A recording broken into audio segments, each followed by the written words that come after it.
Tapi kalau misalnya kita melihat lagi nih ya, sejarah dari awal perang dagang ini kan memang dari awal sebenarnya Trump yang memulai bara api dengan China.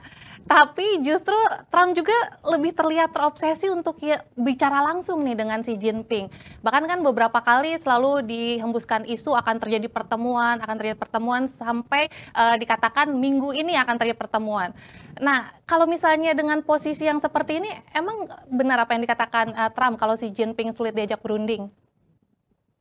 Kan minggu lalu kita sudah diskusi ya bahwa Xi Jinping itu menggunakan strategi yang fokus ya, kemudian juga tetap pada eh, apa namanya strategi-strategi Cina gitu ya, secara geopolitik, kemudian ekonomi, dan dia tetap fokus menghadapi ketidakpastian global ya, include di situ ya kepada Amerika.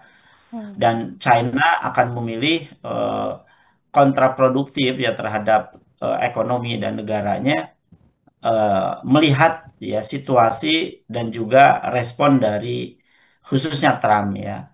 Dan dengan strategi apa namanya China seperti itu ya, ternyata kan eh, Amerika atau Trump itu tidak tidak sabar gitu ya melihat atau juga eh, men- menunggu respon-respon dari Xi Jinping gitu ya terhadap statement ataupun dengan kebijakannya Trump itu sendiri.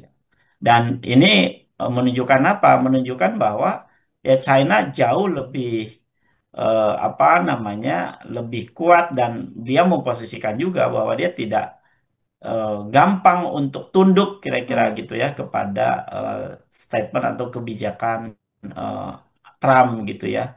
Karena Cina sangat tahu gitu ya bahwa global value chain maupun supply chain, global supply chain yang sekarang menguasai adalah China gitu ya, dan tahu sekali kelemahan dari eh, kebijakan Trump itu ya, dan akan memberikan konsekuensi logis terhadap kinerja Amerika sendiri. Jadi kalau saya katakan dia memukul air gitu ya, dia akan nyiprat kepada dirinya lah kira-kira gitu ya. Trump mengawali sebuah kebijakan yang itu justru menjadi kontraproduktif ya bagi Trump itu sendiri, dan juga menjadi buah si malakama ya bagi kinerja ekonomi dalam negeri, bahkan eh, ya terhadap para pelaku usaha di Amerika ya.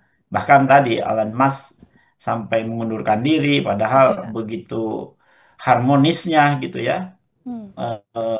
di saat Pilpres gitu ya mendukung Trump, bahkan diajak menjadi bagian dari kabinet, yang kemudian juga The Fed juga ternyata tidak sejalan. Dan ini menunjukkan kegamangan Trump ya sebagai presiden Amerika. Dia dari sisi tekanan global juga sangat kuat ya, sangat besar. Dari dalam juga memang tidak mudah dikendalikan begitu ya, karena apalagi Amerika pelaku usahanya kan mengglobal ya.